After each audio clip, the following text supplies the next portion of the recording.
The Pied Piper. Once upon a time, there was a little town called Hamelin right beside the river. It had been a fantastic harvest that year, and boats unloaded the huge bags of corn grown by happy farmers from across the country.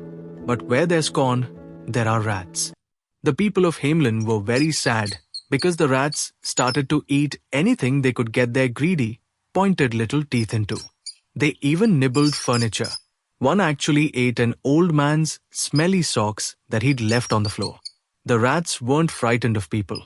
They were in houses, under beds, inside cupboards, even in the schoolrooms. One old lady went to the mayor and said, "I was just drifting off to sleep last night when I felt there was something biting me. I shot up in bed and a great big stinking rat was chewing my ear. Have you thought about traps?" Replied the mayor. "With all those blasted rats around, I'd need 10 traps in every room," yelled the old lady. The mayor didn't have a clue what to do. The mayor's officer asked, "What about cats?" "I'm glad I thought of that," said the mayor. The mayor ordered hundreds of cats from pet shops across the land. Boxes of purring, meowing, hissing, growling cats soon arrived, and one was given to every household. That will do the trick, thought the mayor. But by now the rats had grown so big that all the cats just took one look at them and ran off as fast as they could. The mayor and the townspeople had nearly given up hope when a weird-looking man arrived and marched straight into the mayor's office. He wore the strangest clothes. His jacket and cloak were made of scraps of different colored material all stitched together, and he had a big red floppy hat with a big feather sticking out of the top. "They call me the Pied Piper," he said, and pulled out a flute from under his cloak. "I can get rid of the rats." "You can? I'd give big money for that," answered the mayor. "How much?"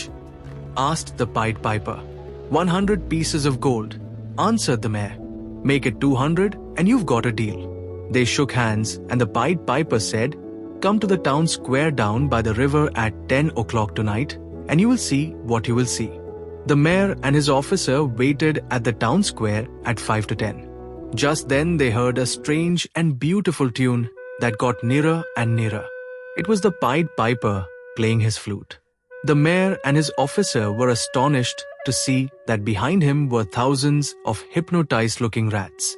The Pied Piper marched through the square to the river, and the rats all followed him. He kept walking, playing his flute, took a deep breath, and sunk right under the surface. The flute music turned to bubbles as it faded away. The rats had all got so lazy that they couldn't swim, and every single one of them sunk down, was swept away by the current and drowned. Suddenly the Pied Piper burst to the surface and took a big gulp of air. He came out of the river, shook himself, and marched up to the mayor with a big smile.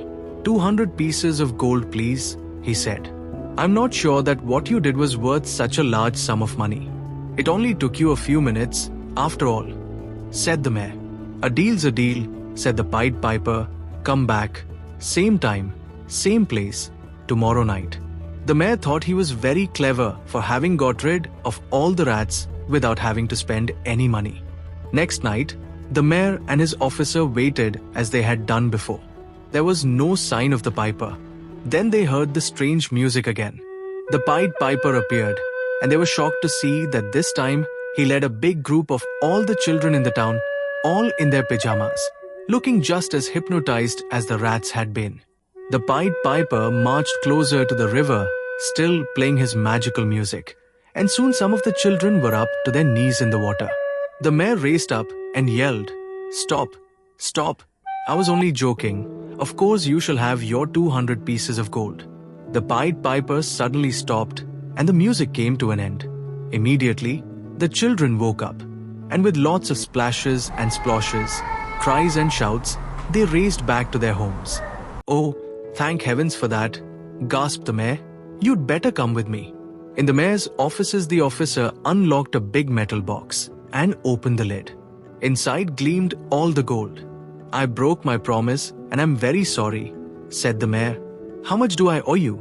200 pieces of gold, please." "Give him 300, said the mayor to the officer. The officer counted out the gold and handed it to the Pied Piper in a big bag. "Like a tune before I go?" asked the Pied Piper.